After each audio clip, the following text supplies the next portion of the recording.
boys and girls. This week we're going to shift back to fiction, but first we're going to review our words. I hope you've already been studying them this week, but we are still with A. We have our R words: starch, mark, stark.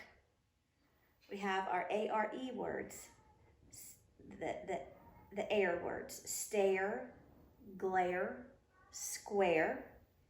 We have our AI, makes the long A sound, mail, chain, grain. And we have our AIR words: hair, chair, flare. The only difference that you're going to know, you don't hear a difference in sound is what I mean to say between ARE and AIR. The only difference it's going to make is you're going to have to study them, okay? But again, we have starch, mark, stark, stare, glare, square, mail, chain, grain, hair, chair, flare. We have some vocabulary words. All right. I'm going to start with 2 vocabulary words this week. The first one is story map. And a story map is a graphic organizer, and we'll be making one in class as we read along, that help us keep everything organized. But a story map is the way an author kind of creates their story. It gives them a formula for writing it, but it gives us readers a formula for keeping up with it. And it's going to start with a problem, okay? There's always a problem, something that goes wrong, something that has to be fixed. And so then you spend your story figuring out how they're going to solve the problem. So a story map is a guide for helping us understand a story, and the problem is what happens.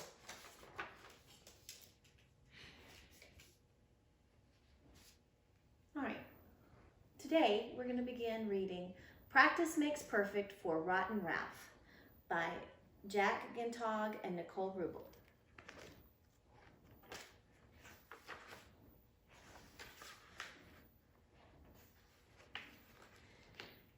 Everybody loves a winner. Rotten Ralph and Sarah were on their way to visit Cousin Percy when they saw a new billboard. "Look," said Sarah, "the carnival is coming to town. I love to ride the bumper cars," thought Ralph. "I love to eat the cotton candy," said Sarah. But most of all, Ralph said to himself, "I love to play games and win prizes." When they arrived at his house, Percy was busy throwing balls at a stack of cans. "The carnival starts tonight, and I've been practicing all morning," Percy said to Ralph. "Well, I don't need to practice," Ralph replied. "I'm a natural at knocking things over." "Ralph, I think practicing is a very good idea," said Sarah.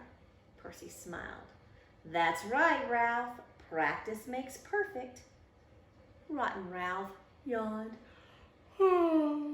"Practice makes me tired," he said. "Wake me up when it's time to go to the carnival." All right, now I'm going to stop and synthesize here by taking ideas from different places to make a new idea. We know that this character is called Rotten Ralph, and that gives me the idea that maybe he's got some character flaws. Maybe we've got to work on his personality a little bit. He might be a little bit stinky. And we know that Percy is practicing and Ralph is not. And I know that when I don't practice, I usually don't do well.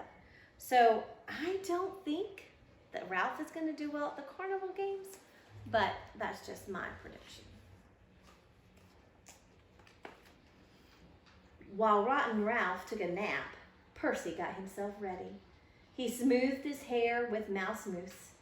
He cleaned the smudges off his glasses. He put on his lucky t-shirt. He tied a yellow ribbon around his neck. "I sure wish Ralph would follow your fine example," Sarah said. Yes, thought Percy. Ralph would be much improved if he were exactly like me. So I suspect we're getting into the problem, but let's keep going. Let the games begin. "Step right up," shouted the carnival barker when he saw Ralph and Percy. "Try your luck throwing darts at balloons and winning big prizes." I can win this kitty game with one eye closed, boasted Ralph. Boasted, that means bragged. That's probably not a good thing either. He threw a dart. It hit a clown on his rubber nose. He threw another. It poked a hole in a kid's soda cup. His last throw was so wild, he didn't even see where it went. Uh-oh, I think I found it though. See, there's the clown's nose. There's the soda spilling because it's got a dart in it. And look at that hot air balloon. I'm surprised here, so I'm going to stop and self-monitor. Ralph told Percy and Sarah that he was a natural at knocking things over, so I thought he would be good at this game. Now it says that he is throwing wild throws. I guess that he meant knocking things down by bumping them, not the way the game is played at the carnival. Maybe Ralph shouldn't have been bragging. My turn, said Percy.